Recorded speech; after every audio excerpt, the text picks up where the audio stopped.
IndiGo విమానయాన సంస్థ దేశంలో ఉన్న లక్షలాది మంది ప్రయాణికులకు అనేక ఇబ్బందులు కల్పించింది. ప్రభుత్వం ఏదైతే నిబంధనలు పెట్టిందో ఆ నిబంధనలు ఏమాత్రం కూడా ఖాతరు చేయకుండా వారి ఇష్టారాజ్యంగా వ్యవహరించడం వల్లనే ఇవాళ ఈ దుస్థితి దాపురించింది. పైగా ఇవాళ కేంద్రంలో అధికారంలో ఉన్న నరేంద్ర మోడీ ప్రభుత్వం కార్పొరేట్లతో కుమ్మక్కవడం కాకుండా వారికి సాగిలబడి వారికి సరెండర్ అయ్యి ఇవాళ ఈ దుస్థితికి కారణమైంది. కాబట్టి దీన్ని బట్టి అర్థమవుతుంది ఏమంటే ఇవాళ మోనోపలి పెరగడం, తర్వాత కార్పొరేట్లు ఇష్టారాజ్యంగా వ్యవహరించడం, ప్రభుత్వం అంటే లెక్కలేని తరము, ఈ ప్రభుత్వం పూర్తిగా వారికి సరెండర్ కావడము, వీటన్నిటి ఫలితంగానే ఇండిగో వ్యవహారం జరిగింది. లక్షలాది మంది ప్రయాణికులు ఇబ్బందులు పడ్డారు.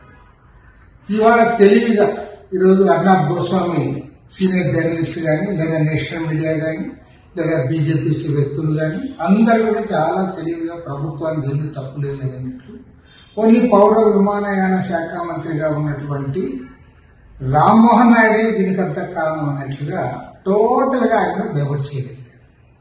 నేను ఒకటే కోరుతా ఉన్నా, ప్రభుత్వ విధానాల వల్ల ఇది జరిగిందా లేకపోతే ఒక వ్యక్తి ఒక మంత్రి యొక్క తప్పిదం వల్ల జరిగిందా, దానికి వారు సమాధానం చెప్పాలి. పైగా ఎన్డీఏ విధానాలు ఏంటి, మొత్తం అన్నింటి కూడా ప్రైవేట్ రంగానికి అప్పచెప్తా ఉన్నారు. విశాఖ స్టీల్ ప్రైవేట్ కి అప్పచెప్తా ఉంటున్నారు. విద్యారంగాన్ని వైద్య రంగాన్ని టోటల్ గా ప్రైవేట్ కి అప్పచెప్తా ఉన్నారు. రాబోయే రోజులు తలుచుకుంటేనే భయంకరంగా ఉంటుంది. ఖచ్చితంగా చెప్పగలను, ఈ ప్రభుత్వం అనుసరిస్తున్న పారిశ్రామిక ఆర్థిక విధానాల వల్లనే ఇది జరిగింది. పైగా కార్పొరేట్లకు ఇది సాగిలబడింది. ఈ ప్రభుత్వం వాళ్ళతో కుమ్మక్కు కావడమే కాదు, వారి చెప్పు చేతుల్లో నడుస్తున్న ప్రభుత్వమే.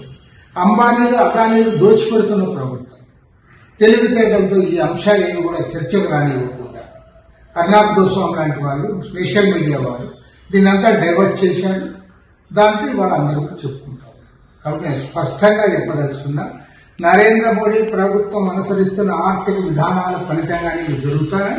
భవిష్యత్తులో మరిన్ని జరుగుతాయి. దానికి అంత ప్రజలు కూడా దాన్ని ఎదుర్కోవడానికి సిద్ధంగా ఉండాలని చెప్పి కోరుతా ఉన్నాను.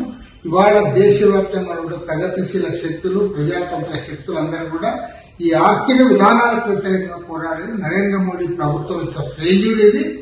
ఇది కేంద్ర ప్రభుత్వ ఫెయిల్యూర్ ని తప్పించడానికి జరుగుతున్న ప్రయత్నం తప్ప మరొకటి కానే కాదు.